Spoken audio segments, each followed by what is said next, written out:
اعوذ باللہ من الشیطان الرجیم بسم اللہ الرحمن الرحیم۔ کربلا کا آج 13واں پارٹ شروع ہے۔ یہودی نے یہ تمام باتیں سن کر یزید کو جواب دیا کہ میں حضرت داؤد علیہ السلام کی اولاد میں سے ہوں اور اب تک داؤد کی 70 پشتیں گزر گئی ہیں، لیکن یہودی اب بھی میری بے حد تعظیم کرتے ہیں کہ عزت کرتے ہیں، مگر ایک تم ہو کہ کل تک رسول صلی اللہ علیہ وآلہ وسلم سے جلوہ گر تھے اور تم ان کے لاڈلے نواسے پر یہ ظلم و ستم کیا، آل پیغمبر کو قید کیا ہے۔ تم قیامت والے دن کیا منہ لے کر خدا کے سامنے آؤ گے؟ یہ سن کر یزید جل اٹھا اور کہنے لگا، اے یہودی، اگر تو روم کا تاجر نہ ہوتا تو تجھ کو بھی ابھی قتل کروا دیتا۔ یہودی نے کہا، تو نے تو فرزند نبی صلی اللہ علیہ وآلہ وسلم کا کوئی لحاظ نہیں کیا۔ یزید غصے میں آیا اور جلاد کو حکم دیا کہ یہودی کی گردن اڑا دو۔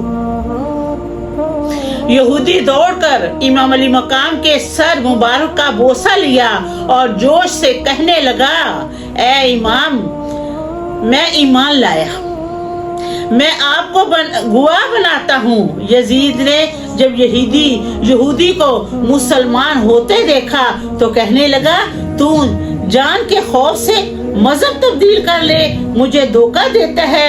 یہودی نو مسلم نے کہا کہ میری ایک جان کیا، اگر 100 جانیں بھی ہوتی میں محمد صلی اللہ علیہ وآلہ وسلم پر قربان کر دیتا۔ مجھے شوق سے قتل کر دے، میرا یقین کامل ہے کہ میں امام علی مقام پر نثار ہوں، اور اس نو مسلم کو بھی شہید کرا دیا یزید نے اور قاتل حسین ہونے کا ثبوت دیا۔ پھر اس ظالم اور ستم کے بانی یزید نے مسرت پاک کو دربار میں طلب کیا۔ جب زینب اور کلثوم اور سکینہ اور سجاد دربار میں پیش ہوئے اور ان کی نظر امام علی مقام کے شہیدوں کے سر انور پر پڑی تو سب کی ایک ہی دفعہ چیخ نکل گئی، اور حضرت زینب کا یزید سے کلام کرنا کہ اے یزید، آج تیری طاقت ملک میں ہے، لیکن یہ جادو، یہ حکومت چند روز ہے۔ نمرود اور فرعون جیسے جابر اور ظالم سب خاک میں مل گئے، ان کی حکومت کا صرف فسانہ ہی دنیا میں باقی رہا۔ فرعون کا نام اور نشان بھی دنیا میں موجود نہیں ہے۔ اور قارون کہاں ہے؟ جو موسیٰ علیہ السلام کی قوم میں سے تھا نا، قارون، وہ کہاں ہے؟ حضرت کلثوم کا یزید سے کلام۔ جب حضرت زینب ابھی رو رہی تھی اور اس وقت حضرت کلثوم نے نہایت غمگین لہجے میں یزید سے التجا کی کہ مجھے اجازت دیں کہ میں اپنے ماں جائے کے سر کو سینے سے لگا کر دل کی حسرت نکال لوں۔ یزید نے اجازت دے دی تو کلثوم دوڑ کر سر پاک کو اپنے آغوش میں لے کر پیشانی کو بوسہ لیا اور تمام خواتین نے سر انور کی زیارت کی۔ خواتین حرم سر انور بوسہ لیتی ہیں اور دارو قطار روتی۔ کلثوم نے یزید سے کہا، اے شام کے ظالم حاکم، تو اس گمان میں نہ رہ کہ تو ہمیں ستا کر چین میں رہے گا۔ دیکھو، شہیدوں کا خون ضرور رنگ لے کر آئے گا، تو دو جہان میں رسوا ہوگا۔ یزید حیران ہو کر کلثوم کی طرف دیکھنے لگا اور کہنے لگا، یہ عورت حسین کی بہن لگتی ہے۔ لوگوں نے بتایا کہ یہ فاطمہ علی کی نور نظر ہے، اسے کلثوم کہتے ہیں۔ یزید نے کہا، کلثوم، تم نے سچ کو جھوٹ کہا، تم کو خدا نے جھوٹا ثابت کر دکھایا جو تمہارے سامنے ہے۔ کلثوم نے ارشاد فرمایا کہ اے ظالم، ہم جھوٹے نہیں ہیں، آج تک دین حق پر قائم ہے، جھوٹا وہ ہے جو احکام الہی کے خلاف اپنی زندگی گزارے۔ اب تو خود اپنے دل سے فیصلہ کرنے کہ احکام الہی کے خلاف ورزی کون کر رہا ہے، یا ہم کر رہے ہیں یا تو کر رہا ہے۔ اللہ تعالیٰ نے دین کو جابر اور تشدد سے پاک فرمایا ہے، اور تو جابر بھی ہے، تو تشدد کا بازار گرم کر رکھا ہے تو نے۔ یزید یہ سن کر شرمندہ ہوا اور خاموش ہو گیا۔ یزید اور سجاد کا مکالمہ کچھ دیر کے بعد یزید نہ خلف نے امام زین العابدین کی طرف توجہ کی اور سجاد سے مخاطب ہو کر تم کون ہو؟ کیوں غمگین نظر آتے ہو؟ حضرت امام زین العابدین نے فرمایا کہ میں حسین کا فرزند ہوں، ہاشمی خاندان کا دل بند ہوں۔ یزید شام یہ سن کر بولا کہ حسین اس بات کی خواہش رکھتے تھے کہ میری خلافت چھین کر خود خلیفہ بن جائیں۔ ان کی یہ تمنا تھی کہ شہ نشین منبر مسجد بنائے، ان کی یہ خواہش تھی کہ شہنشاہ کہلائیں، ان کو یہ ارمان تھا کہ مجھ کو امیر المومنین کہا جائے اور مساجد میں میرے خطبے پڑھے جائیں۔ لیکن خدا نے ان کی ساری تمنوں کو خاک میں ملا دیا۔ یزید کی باودہ گفتگو سن کر امام زین العابدین نے قرآن پاک کی 2 آیات تلاوت فرمائی، جن سے اہل بیت مصطفیٰ صلی اللہ علیہ وآلہ وسلم کی شان اعلیٰ ظاہر ہو رہی تھی۔ قرآن پاک کی آیات سن کر دربار میں سناٹا چھا گیا۔ تمام اہل دربار ایک سکتے کے عالم میں مبتلا ہو گئے اور سب کی نگاہیں یزید ناخلف سے ہٹ کر امام زین العابدین کی طرف ہو گئی۔ اب یزید امام زین العابدین کو کیا جواب دیتا؟ ادھر یزید بھی آیات قرآنی سن کر ندامت اس پر طاری ہو گئی اور کچھ دیر تصور مجسم بنا رہا اور ہدایت کی طرف مائل نہ ہوا، کیونکہ اس کے دل میں حق قبول کرنے کی صلاحیت ختم ہو چکی تھی۔ اللہ تعالیٰ نے اس کے دل کانوں پر مہر لگا دی۔ کچھ دیر بعد خاموش رہتا ہے اور غصے میں بھر جاتا ہے اور غضبناک ہو کر حکم دیتا ہے۔ چنانچہ سجاد اور یزید کی گفتگو جاری تھی۔ وقت شام قریب آ گیا اور نقارہ شامی بجا تو یزید کے بیٹے معاویہ نے کہا، یہ نعرے کس کے باپ کے بج رہے ہیں؟ امام زین العابدین نے کہا کہ تھوڑی دیر ٹھہر جا، ابھی جواب دوں گا۔ اتنے میں یزید نے کہا، اے عابد، میرا بیٹا اور تم برابر ہو، تم اس حال میں میرے بیٹے سے لڑ سکتے ہو؟ سجاد نے فوراً جواب دیا کہ ایک تلوار اپنے بیٹے کو دے دے اور ایک تلوار مجھے دے دے اور دربار عالم میں جنگ کا تماشا دیکھ لیں۔ تمام درباری سجاد کی اس ہمت کو دیکھ کر حیران ہو گئے اور یزید بھی حیرت زرد ہوا اور ہاشمی شیر کی بہادری اور شجاعت کا اعتراف کرنا پڑا اسے۔ ابھی یزید اور درباری دریائے حیرت میں غوطہ زن تھے کہ یکا یک مسجد میں اذان بلند ہوئی اور جس وقت مؤذن نے اشہد ان محمد رسول اللہ پر پہنچا تو امام زید العابدین نے یزید کے بیٹے کا ہاتھ پکڑ کر کہا، یہ ہے میرے نانا کے نعرے۔ غرض یزید امام زید العابدین کے تقریر سن کر دل میں بہت شرمندہ ہوا اور کہنے لگا، اے عابد، واقعی تو سردار ہو، تم اہل ایمان کے دوست ہو، رب کائنات کے تمام اولیاء کے سرتاج ہو۔